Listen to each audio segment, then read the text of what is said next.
fam, welcome back to another video with your girl Michelle, and today is going to be yet another VSG update. We are 4 months post-op. I'm very excited to share with you what happened over this last month, so let's jump right into it.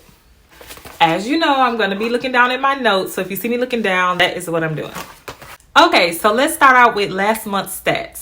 So last time we spoke, I was 238 pounds even, and I was very happy with that. I didn't quite reach my goal that month, but I was close. I had lost 11 pounds and I wanted to reach a goal of 15 to 20 pounds. And so I felt like that was close enough for at that time. Well, let's get into this month's stat. My weight for this month is 223.6. So if you remember, I wanted to lose a total amount of 10 pounds. So clearly I exceeded that. I lost a total of 14.4 pounds this month, and I am very ecstatic about that. Like, I wasn't expecting it to come off as quickly as it did. You know, like I said, as you go further along in the process, you may lose less over time per month, meaning in the beginning, I may have lost 20 pounds in a week. Well, you know, as time goes on, you won't lose so much so quickly. So I was very surprised. Well, not surprised, but I was very pleased that I was able to lose just about 15 pounds this month. So yay for me. Of course, the scale matters to me. I know a lot of people like to not put so much pressure on themselves about the number on the scale. Well, for me personally, I do want to see that number decreasing week to week and month to month. So it is important to me. But let's talk about a very good non-scale victory that I had this month. I moved to size large activewear, you guys. I am so excited.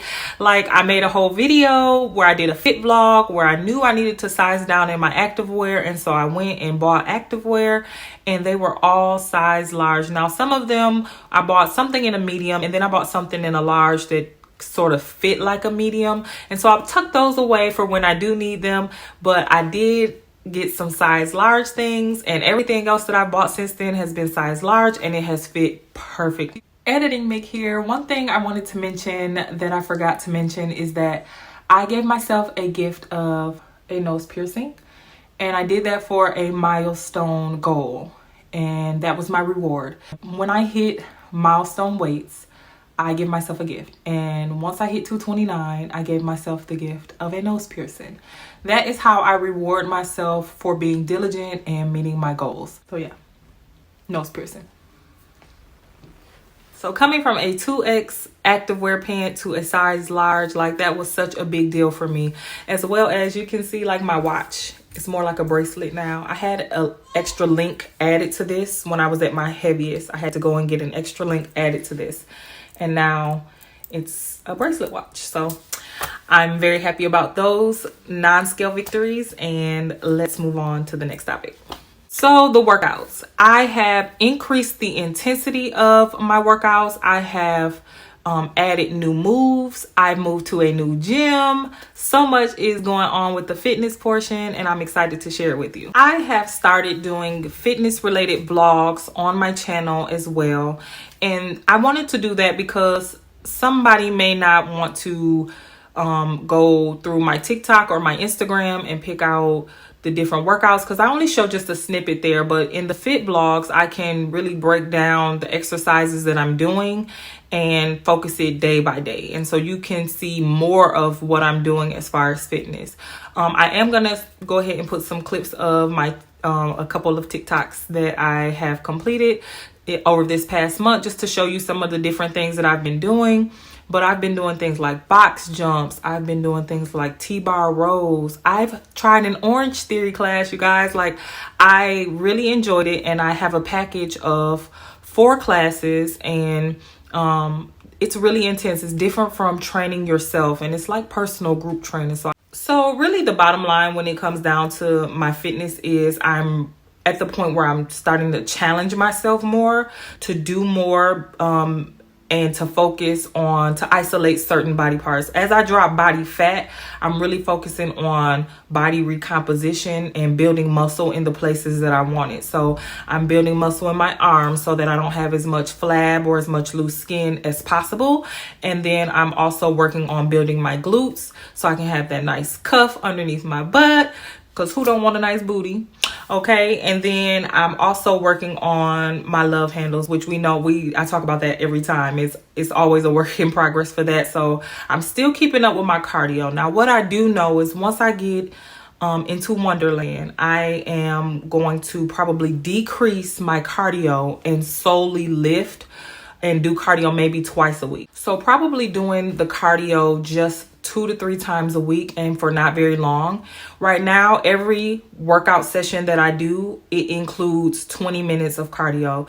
And again, I'm not doing a ton of cardio. I'm not doing a lot of steady state cardio. Right now, I'm doing high intensity interval training, HIIT. I do sprints only for my cardio. And then I move directly to my lifting. And what that's doing is that's going to bring my heart rate up for a short period of time, and then you're going to give your body a recovery period. And what that does is that makes you burn more body fat by having the intervals, the up and down of your heart rate.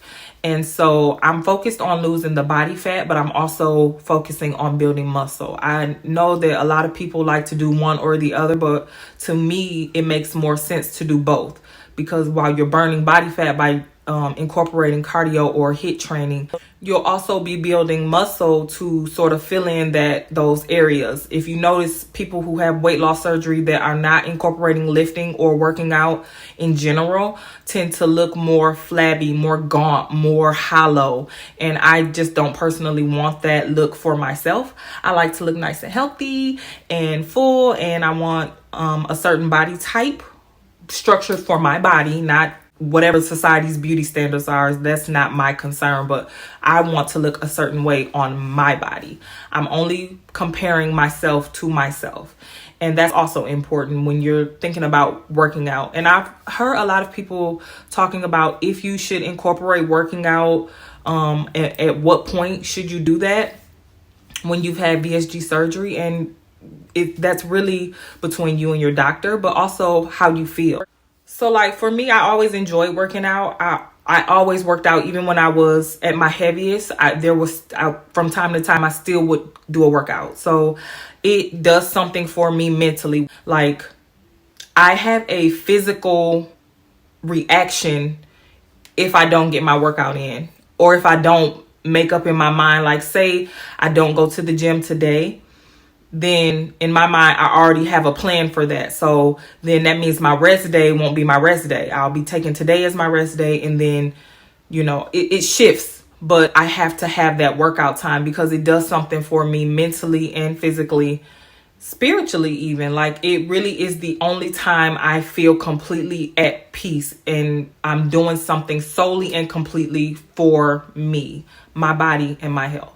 Now, don't get me wrong. There has to be a balance, because you don't want to get to the place of where you're so focused on losing weight that you are becoming harmful to yourself. And so that's why I do limit myself. So like I'm not in the gym for 3 hours. I go for an hour and a half most. But usually just an hour. I usually do 20 minutes of cardio, 40 minutes of weightlifting, and come on out of there, because you don't want to get to the place where it becomes a hindrance to you. Because when you've been fat for a long time, you can become obsessed with losing weight, obsessed with the scale. I only weigh myself once a week. If I get on the scale more than that, it's probably because I feel like I messed up somewhere and wanted to see the damage I did, or something like that. So, or I'm just curious. In general, the only weight that I count, I record, and the one that I take to heart, I do on Wednesday mornings. That's it. And so anything other than that, I don't take it to heart. Like I went out this past weekend, felt very confident. That'll lead us into our next topic. But I gained 4 pounds of water weight just from drinking liquor and having whatever fried appetizer we had, and just consuming salt and not being able to rehydrate properly. I gained 4 pounds on the scale, and then it came off 2 days later. So, all of those things, you'll have those fluctuations. So I don't take every weigh-in to heart, just the ones on Wednesday weekly. Okay, so let's talk about the confidence that comes with losing weight. So as I mentioned, I went out this past weekend and I felt so good, y'all. But you remember, I told y'all last month, don't let me get into the 220s. Don't let her do it. Because you can't tell her what? Nothing. And that's what they were able to tell me this weekend. Nothing. The confidence, it's like you're a different person. It really is. It's like you're a different person. You feel a whole different way. I honestly do not recognize, when I go back and make my comparison photos or go back and just reminisce and look at the person that I was a year ago, I don't know who she is. I have no idea. I'm an entire different person, and it also brings about a mindset of I want the best for me, the best of everything for me, not for anyone else, not for my children, not for my spouse, but for me. And that's why I was so intent on getting this surgery, is because I knew I needed something that was mine. I have been through such a struggle the last couple years. You wouldn't even believe it. And I'm not going to cry, but I have been through such a struggle that this was solely and purposefully mine. And I'm protecting it. You know, women in general, but moms in particular, we tend to put everything above ourselves. And especially after we have just had a baby or have small children or have been through traumatizing pregnancies, pregnancy loss, or anything of that nature. I can't speak on anything else because I can only speak on my experience. But you tend to put yourself last. I'm not doing that anymore. It's me first, period. I have to fill my cup in order to fill up my children's cup. I've noticed that I've stopped yelling at them more. I've been spending more time with them, more quality time. I've been less sad and depressed. This really is a trickle-down effect. And, you know, I'm just very thankful that I had the foresight to know, hey, you need help with this. Because, you know, I joke and I play all the time about, oh, I want to be fine. I mean, I do. And I am. But this was more than just a vanity move. This was, I want to create the life that I desire. And it doesn't start with being in this unhealthy, toxic position and treating my body like trash. It doesn't start there. It starts with loving yourself, changing your mindset, and doing what you need to do. For me, it was weight loss because I was so unhappy with how I looked. It made me feel awful. On top of already just the hormones and postpartum depression that I was in, okay, that lasted 1.5 years. Yeah. Just personal situations that made me feel so low. I had to bring myself out of that, and it started with the weight loss. I started dieting and exercising way before I got an approval for weight loss surgery. And so that's why I say it's a trickle down effect. And I'll get more into that in another video, but let's continue on to the next topic. Okay, so let's jump into food and consumption. So let's start with vitamins. I do not take those vitamins, y'all.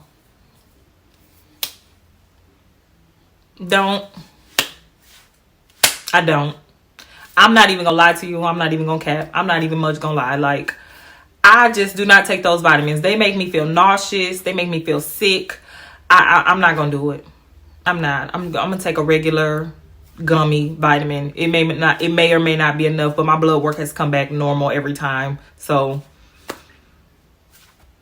follow your doctor's instructions. Okay? Some days I can eat more than other days, and that hasn't changed. Today I haven't had an appetite. Today I've had water. I've had half a bag of sunflower seeds, and that's it. That's what I've had today. Sipping on water. Okay, so I keep water near. Oh, this isn't water. This is my juice. So I have this like strawberry pineapple ginger juice immunity. It's like 100 calories for 8 ounces, and I try to drink that especially on days where I'm not eating a lot. So that's what I've had. I've had this juice, sunflower seeds, a half bag, and water. When I get done filming this video, I'm gonna have some rotisserie chicken. But today is one of those days where I feel a lot of restriction, and I don't mind those days. I just try to focus on getting enough protein and a little bit of carbs, especially because I work out so heavy. So I want to kind of get some carbs in there and then get the protein when I can. Beef is still a no. She don't like it. She said no. So, and she is my stomach pouch. Beef is still a no. Every time I eat it, I'm uncomfortable. It never fails. I'm always uncomfortable if I eat beef. It doesn't matter if it's pot roasted, has cooked for 16 hours. It doesn't matter if it's a steak I made on the grill. It doesn't matter if it doesn't matter. Beef is a no. Unless it's like ground beef for like tacos, I can have a little bit of that. But then I usually only have one taco. So, but like cuts of beef are a hard no. They don't sit well. And I keep trying because I love steak. I love roast, but she don't like it, so I keep it to a minimum. Okay, so let's get into people's reactions. I mostly get that I look really good. I mostly get that I'm doing really well. I mostly get positive feedback, but my mom has said I shouldn't lose but maybe 10 or 20 more at the most. And that doesn't surprise me because I'm her baby and she's used to seeing me like chunky. Like my nickname growing up for her was Fats. So what does that tell you? So she's finding it weird to see me get so small. Even though I have been this size that I am currently, I have been this size before. That's what makes me really excited, is to see what's beyond this size, right? I've seen this size in the last 10 years. Beyond this size, I have not. So I'm interested to see. But back to my mom. She doesn't mean any harm by it, and I'm not offended by it. She's just that way. And a lot of parents are just that way. So it's going to be an adjustment for her. And she also doesn't see me on a daily basis either. So when she sees me 1 month on FaceTime and then the next month I look completely different, it's a little jarring. So I get that. And she also knows I'm the type of person that I'm going to do what I want to do anyway. Period. And I want to lose 40 more pounds, Mom. Yes. Along with that, my kids tell me all the time, Mommy, you look different. Especially my daughter, because she's old enough and aware enough, and she pays attention enough to realize that this has been a short period of time, and she remembers how Mommy looked in May. And now I look different. And she'll say that, Mommy, you look so different. And she's even asking to work out with me now, which is super exciting. And yeah, so the kids do notice. Most people notice. I am noticeably smaller. So there is the desire to lose more weight. Even though I'm sort of pacing myself, I'm only 4 months out, and I've made it quite a ways. So I'm not super like strict on what I'm eating. I'm eating in a way that I am going to be able to maintain the weight loss. I'm not going to eat salad and fruit and, all of the stereotypical healthy stuff for every meal every day. It's just not realistic. And so I eat how I will eat in maintenance now. So I'm excited to see where next month brings us. And that brings us to talking about month 5 goals. So the goal for next month is again to lose 10 pounds at the very minimum. I also am going to focus on those target areas that I mentioned. So my arms, my back, my love handles, and my butt. I am focusing on those areas very heavily and making sure I am doing my splits correctly and consistently. Working out for the continued 5 days a week is still the plan as well. So that brings us to wrap up this month 4 update, you guys. I am super excited. It was a very introspective month for me. And I realized a lot about myself, and I'm excited to apply some new strategies and document some of those for you in some of my fitness vlogs, and just continue on the journey. It really is a journey, and the journey is not just physical. I really can't say that enough. Be ready for the challenges and the realizations that aren't physical, because sometimes they're heavy, sometimes they're light, sometimes they're good, sometimes they're a struggle. But I like to say I'm built for this. So we'll see what we can do for month 5, and I'll meet you right back here to talk about it. Bye, guys.